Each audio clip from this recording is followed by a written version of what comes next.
வணக்கம் அன்பு நண்பர்களே. ஓம் அஸ்ட்ரோ தமிழ் நண்பர்கள் அனைவரையும் அன்போடு வரவேற்கிறோம். நம்ம இப்போ பார்க்க போகிற பலன்கள் பார்த்தீங்கன்னா பிப்ரவரி மாதத்திற்கு உண்டான ராசி பலன்களை தான் நம்ம பார்க்க போகிறோம். அப்போ இந்த பிப்ரவரி மாதத்தில் பார்த்தீங்கன்னா 12 ராசி அன்பர்களுக்கும் எந்த மாதிரியான பலன்கள் எல்லாம் நமக்கு கொடுக்க போகிறாங்க அப்படின்றத மிக தெளிவாக டீட்டெயில்டாக நம்ம பார்ப்போங்க. நம்ம சேனலை நீங்கள் இது வரைக்கும் சப்ஸ்கிரைப் பண்ணலை அப்படின்னா சப்ஸ்கிரைப் பண்ணி வச்சுக்கோங்க. அருகில் உள்ள பெல் பட்டனை ப்ரெஸ் பண்ணி உங்களுக்கு நோட்டிஃபிகேஷன் தொடர்ந்து கிடைக்கிற மாதிரி செய்து கொள்ளுங்க. அப்போ நம்ம பார்க்க போகிற பலன்கள் பார்த்தீங்கன்னா உங்களுக்கு உடனடியாக கிடைக்கும். நல்ல விஷயங்கள் நிறையா உங்களுக்கு கிடைச்சிச்சின்னா அதை உங்களுடைய நண்பர்கள் உறவினர்களுக்கும் ஷேர் செய்து அதை அவங்களும் பயன்பெற செய்யுங்க. அதுதான் உங்களுக்கும் நல்லது, உங்களுடைய உறவினர்கள் நண்பர்களுக்கும் மிக சிறப்பாக இருக்குங்க. அதே போல் பார்த்தீங்கன்னா நீங்கள் இப்போ ராசி பலன்களையும் பார்த்தீங்கன்னா லக்கண பலன்களையும் சேர்த்து பாருங்க. ஏன்னா ராசி பலன்களும் லக்கண பலன்களும் எப்படி பார்த்தீங்கன்னா நம்மளுடைய உடலை பார்த்தீங்கன்னா இயக்குறது பார்த்தீங்கன்னா உயிருங்க. அந்த உடலும் உயிரும் ஒன்றாக இணைஞ்சாத்தான் நம்மளோட ஒரு செயல்பாடுகளை செய்ய முடியுங்க. அதே போல தான் இந்த ராசியும் லக்கணமுங்க.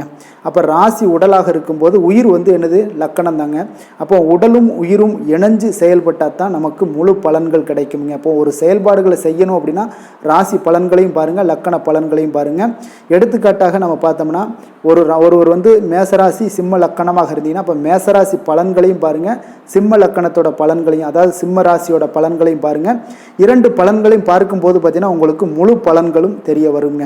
அப்போ இதுதான் நம்மளுடைய 100% பார்த்தீங்கன்னா உங்களுக்கு பலன்கள் கிடைக்கக்கூடிய ஒரு பலனாக இருக்குங்க. அப்போ நீங்கள் 2 பலன்களையும் பார்த்து தெளிவடைய வேண்டுகிறோம். பிப்ரவரி மாதத்திற்கு உண்டான கிரக நிலைகளை பார்த்துருவோங்க.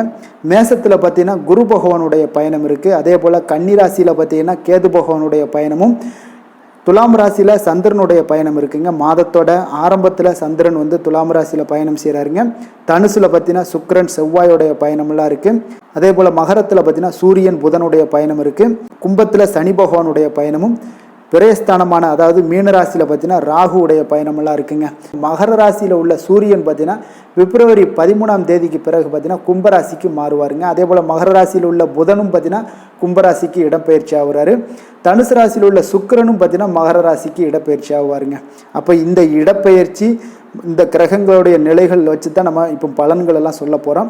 அப்போ இது எந்த மாதிரியான தாக்கங்களையும் உங்களுக்கு ஏற்படுத்தி கொடுக்க போகுது அப்படின்றத நம்ம தெளிவாக டீட்டெயில்டாக ஒவ்வொரு ராசிக்கும் மேசம் முதல் மீனம் வரைக்குண்டான 12 ராசி அன்பர்களுக்கும் நம்ம பார்ப்போங்க.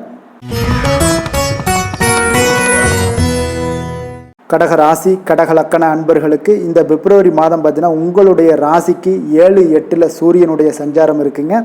5ஆம் தேதிக்கு அப்புறம் பார்த்தீங்கன்னா உங்களுக்கு 7 செவ்வாய் சஞ்சரிப்பதாலும் நெருங்கியவர்களை கொஞ்சம் அனுசரித்து செல்வது இந்த காலகட்டங்கள் உங்களுக்கு அதிக நன்மைகளை தருங்க.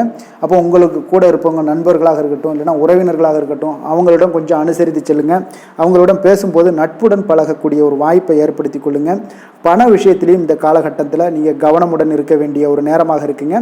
அப்போ இங்கே இந்த மாதத்தில் பிப்ரவரி மாதத்தில் பார்த்தீங்கன்னா உடல் ஆரோக்கியத்தில் கவனம் செலுத்துவது மிக நல்லதுங்க. உங்களுடைய பேச்சுக்களில் நிதானத்தை கடைபிடிப்பது மிக அற்புதமாக இருக்குங்க. கொடுக்கல் வாங்கல் விஷயங்களில் பிறரை நம்பி யாரிடமே நீங்கள் வாக்குறுதி கொடுப்பதை தவிர்த்துருங்க இந்த காலகட்டங்களில். அதே போல் பார்த்தீங்கன்னா உங்களுக்கு முன்ஜாமீன் கொடுப்பது போன்றவற்றை எல்லாத்தையுமே இந்த காலகட்டங்களில் தவிர்த்துருங்க. தொழில் வியாபாரம் செய்வங்களாக இருந்தீங்கன்னா மறைமுக எதிர்ப்புகள் ஏதாவது இருந்தால் கூட கிடைக்க வேண்டிய வாய்ப்புகளும் கொஞ்சம் கிடைக்கக்கூடும். அதனால் கொஞ்சம் உத்தியோகத்தில் உங்களுக்கு வேலைப்பளு எல்லாம் அதிகரிக்கக்கூடிய ஒரு வாய்ப்பும் உண்டாகுது. அதனால் இந்த மாதிரியான விஷயங்களில் கொஞ்சம் எச்சரிக்கையுடன் இருங்க. அதே போல் சிந்தித்து செயல்படுங்க. எந்த ஒரு காரியமாக இருந்தாலும் சிந்தித்து செயல்பட்டால் வெற்றியினை பெற முடியுங்க இந்த காலகட்டங்களில். அப்போ மங்களகரமான காரியங்கள் எல்லாமே கைகூடி வரக்கூடிய ஒரு வாய்ப்பும் அதிகமாக இருப்பதால் நீங்கள் ஏதாவது ஒரு செயல்பாடுகளில் ஆர்வத்தோடு செயல்பட்டீங்கன்னா இந்த மாதிரியான நிகழ்வுகள் நடக்கிறத கூட தடுக்கக்கூடுங்க. அதனால் கொஞ்சம் கவனமுடன் இருங்க. அதே போல் உங்களுக்கு இந்த காலகட்டங்களில் சர்ப்ப கிரகங்கள் சாயா கிரகங்களான பார்த்தீங்கன்னா நிழல் கிரகம் என வர்ணிக்கக்கூடிய கேது பார்த்தீங்கன்னா முயற்சி ஸ்தானமான 3ஆம் வீட்டிலையும் சஞ்சரிக்கிறது. பாக்கியஸ்தானமான 9ஆம் வீட்டில் ராகு சஞ்சாரம் செய்வதும் பார்த்தீங்கன்னா உங்களுக்கு அவ்வளவு பரிபூர்ண வெற்றிகளை தரக்கூடிய ஒரு சிறப்பான ஒரு அமைப்பாகவும் காணப்படுதுங்க. அப்போ எவ்வளவு நெருக்கடிகள் இருந்தால் கூட பார்த்தீங்கன்னா தைரியத்தோடு செயல்படுவீங்க. எதையும் எதிர்கொள்ளக்கூடிய ஒரு திறமை உங்களிடம் காணப்படுவீங்க. அப்போ நல்ல நட்புகள் உங்களுக்கு கிடைக்கக்கூடும். இந்த காலகட்டங்களில் பிறருக்கு தந்த வாக்குறுதிகளை எளிதில் நீங்கள் காப்பாற்றவும் முடியுங்க. இந்த காலகட்டங்களில் ஒரு சில விஷயங்களில் வெளியூர் தொடர்புகள் மூலம் நல்ல ஆதாயங்களை பெறக்கூடிய ஒரு வாய்ப்பும் உங்களுக்கு நிச்சயம் உண்டுனே சொல்லலாமுங்க. அந்த அளவுக்கு மிக சிறப்பாக இருக்குது. அதே போல் குரு பார்த்தீங்கன்னா உங்களுக்கு 10ஆம் இடத்துல சஞ்சாரம் செய்வது பொருளாதார ரீதியாக சில ஏற்ற இறக்கமான ஒரு சூழ்நிலைகளை தாங்க கொடுக்குது. அப்போ இந்த காலகட்டங்களில் கொஞ்சம் பண விஷயங்களில் சற்று சிக்கனத்தோடு இருங்க. அதிக முதலீடுகள் கொண்ட செயல்களை கொஞ்சம் தற்காலிகமாக தவிர்ப்பது இந்த காலகட்டங்கள் உங்களுக்கு அதிக நன்மைகளை கொடுக்குங்க. கொடுக்கல் வாங்கல் விஷயங்களில் கொஞ்சம் மிக நிதானத்தோடு கடைபிடிப்பது அதிக நன்மையை தருங்க. எந்த ஒரு காரியத்திலையுமே ஒரு முறைக்கு நீங்கள் பல முறை யோசித்து செயல்பட்டீங்கன்னா தேவையற்ற சில நெருக்கடிகளை எல்லாமே எளிதாக சமாளிக்க முடியுங்க. அது உங்களுக்கு அதிக நன்மைகளை கொடுக்கக்கூடுங்க. அதனால் கொஞ்சம் கவனமுடனும் இருங்க. தொழில் வியாபாரத்தில் பார்த்தீங்கன்னா இந்த காலகட்டங்களில் செய்பவங்களாக இருந்தீங்கன்னா நிறைய போட்டிகளை எதிர்கொள்ளக்கூடிய ஒரு சூழ்நிலைகள் நேர்ந்தால் கூட கிடைக்க வேண்டிய வாய்ப்புகள் உங்களுக்கு கிடைக்கக்கூடுங்க. உத்தியோகத்தில் இருப்பவங்களுக்கு வேலைப்பொழுது இருந்தால் கூட ஒரு நல்ல அனுகூலமான பலன்களும் உங்களுக்கு உண்டாகக்கூடிய ஒரு வாய்ப்பும் இந்த காலகட்டங்களில் இருக்குது. அதனால் அந்த உங்களுடைய பதவியில் பார்த்தீங்கன்னா நிம்மதி இதெல்லாம் கிடைக்கக்கூடிய ஒரு வாய்ப்பும் இருக்குது. கடந்த காலங்களில் நீங்கள் செய்த பணிகளுக்கு தற்போது சன்மானம் கிடைத்து ஒரு மன நிம்மதி ஏற்படக்கூடிய ஒரு வாய்ப்பும் இருக்குங்க. அப்போ சக ஊழியர்கள் உங்களுக்கு தந்த நெருக்கடிகள் எல்லாமே தற்போது முழுமையாக விலகுவதால் மகிழ்ச்சிகள் ஏற்படக்கூடிய ஒரு காலமாக இருக்குங்க. அப்போ உங்களுக்கு பார்த்தீங்கன்னா இந்த காலகட்டங்களில் சனி பார்த்தீங்கன்னா 8ல் சஞ்சரிப்பதால் உங்களுக்கு அஷ்டம சனி வேறு நடக்குது. இதனால் உடல் உபாதைகள் ஏற்படலாம். அதனால் ஆரோக்கியத்தில் கொஞ்சம் கவனம் செலுத்துவது நல்லதுங்க. ஆரோக்கியமான உணவு பழக்கத்தை கடைபிடிப்பதும் உங்களுக்கு நன்மைகளை தரும். வெளியிடங்களில் உணவு உட்கொள்வதெல்லாம் தவிர்த்துருங்க. எண்ணெய் பதார்த்தங்கள், கார வகை உணவுகள், குளிர்ந்த பானங்கள் இதையெல்லாம் தவிர்த்துட்டினாலே உங்களுக்கு ஆரோக்கியம் மேம்படக்கூடும். அதனால் கொஞ்சம் ஆரோக்கியத்தில் அக்கறை செலுத்துங்க. உணவு விஷயத்தில் சற்று கட்டுப்பாடுடன் இருங்க.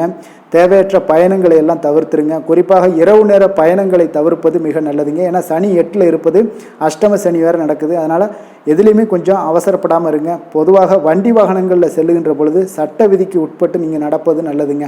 எதிர்பாராத வகையில் சில வீண் மருத்துவ செலவுகள்லாம் ஏற்படலாம். அதனால் கவனத்தோடு இருங்க. முடிந்தவரை மருத்துவ காப்பீடுகள் எல்லாம் எடுத்து வச்சுக்கோங்க. அது உங்களுக்கு இந்த காலகட்டங்களில் உபயோகமாக இருக்குங்க. ஆரோக்கியத்திற்கு பார்த்தீங்கன்னா வருகின்ற நாட்களில் நீங்கள் முக்கியத்துவம் தருவது தான் மிக மிக சிறப்புங்க. அதனால் சிறு பாதிப்பாக இருந்தால் கூட நீங்கள் உடனடியாக சிகிச்சைக்கு மேற்கொண்டீங்கன்னா தேவையற்ற வீண் செலவுகள் எல்லாம் குறைக்கலாமுங்க. அதனால் இந்த விஷயத்திலெல்லாம் கவனமுடன் இருங்க. ஆரோக்கியத்தில் எப்பொழுதுமே கவனமுடன் இருப்பது நல்லது.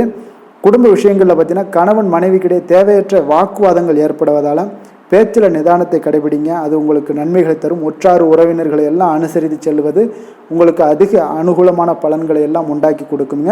பண விஷயத்தில் மிக கவனத்தோடு இருக்க வேண்டிய ஒரு நேரமாக இருக்குங்க. இந்த காலகட்டங்களில் கொஞ்சம் கவனமுடன் இருங்க. நீங்கள் வழிபட வேண்டிய தெய்வம் அப்படின்னு பார்த்தீங்கன்னா பெருமாள் வழிபாடு, சிவ வழிபாடு செய்வது உங்களுக்கு அதிக நன்மைகளை ஏற்படுத்தி கொடுக்குங்க. இந்த மாதம் உங்களுக்கு சந்திராஷ்டமம் இருக்குது. திருக்கணிதப்படி 10/2/2024 காலை 10:03 முதல் 12/2/2024 காலை 9:35 வரை உங்களுக்கு சந்திராஷ்டமம் இருக்குது. அப்போ சந்திராஷ்டம தினங்களில் எந்த ஒரு முக்கிய செயலையும் நீங்கள் செய்ய வேண்டாமுங்க. நன்றி, வணக்கம்.